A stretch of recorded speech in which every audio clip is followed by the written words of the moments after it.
Let's bring you the story now. Former President Jacob Zuma's decision to serve News24 journalist Karyn Maughan with a summons for private prosecution has come under heavy criticism from the media. Maughan, alongside State Prosecutor Billy Downer, stand accused of leaking the former president's medical records. For more on this, News24 editor-in-chief Adriaan Basson joins us now. He's called the move by Zuma's legal counsel as a show of intimidation. He's live to us via our video link. Adriaan, it's great to see you. Thanks very much indeed for making time to chat to us about this. In a letter you've written to your subscribers, you've essentially, outlined how this is more than just about the former president and Karyn. Explain to us as a start what you reckon is at stake here.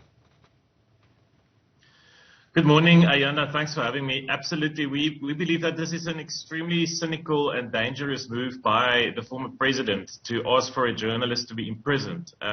In this country, those are the kind of things that we kind of thought we put behind us when South Africa became a democracy in 1994.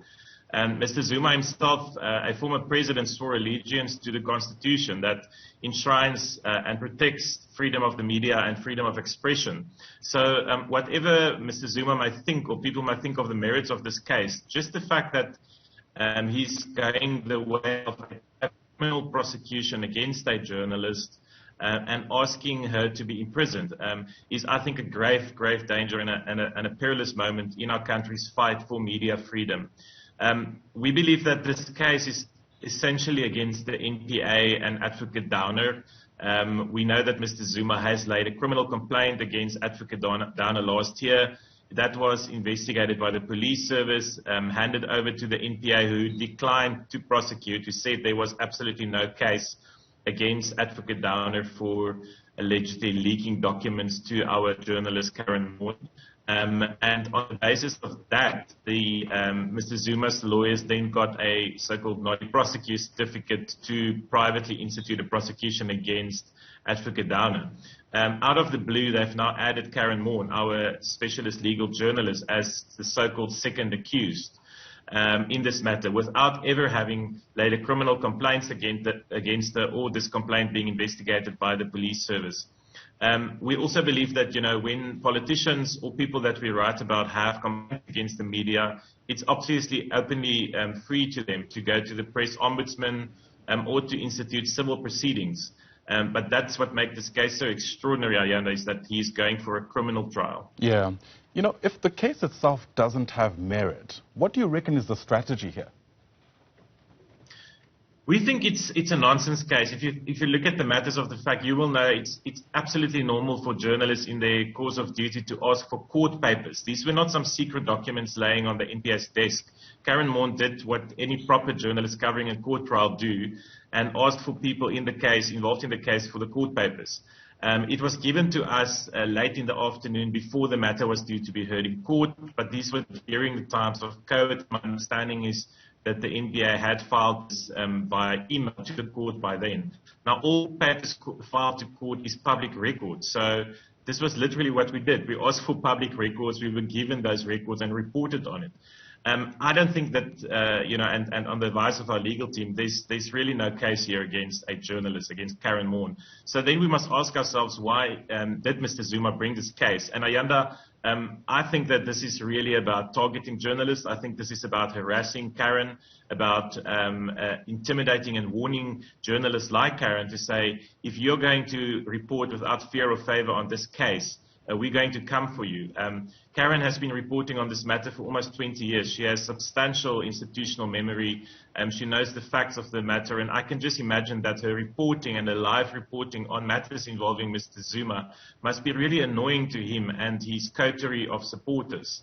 And I think that is why they are going after here. It is to kind of win a public debate, to say to people on Twitter, whether they're real or bots, look, we are going to prosecute Karyn Maughan. But in the real life, where facts matter, that will not be borne out by facts. And we believe that our legal strategy and our next moves that we make in terms of this case will expose that. Yeah. On that note, there's going to be a lot of noise around this. In fact, arguably there already is a lot of noise, which means the work done by journalists is going to have to be as clear as it's ever been. There's going to be a desperate need for, some kind of level-headed response to this, especially from the media itself.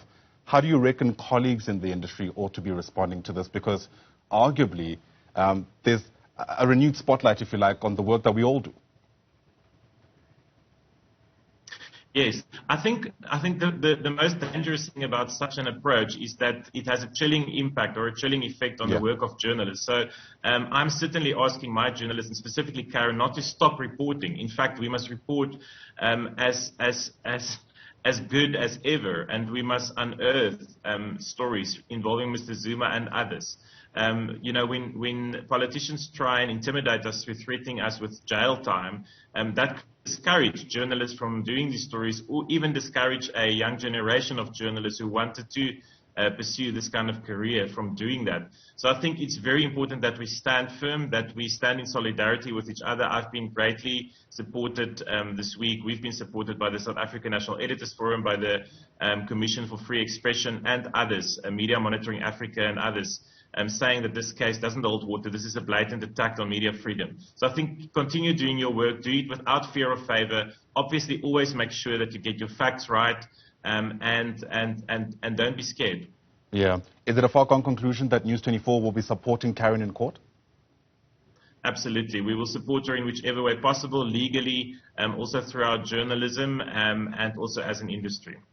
Thanks for your take. Adriaan Basson is the editor-in-chief at News24. An important story this that really does move beyond just the players, as it were, the parties that are involved.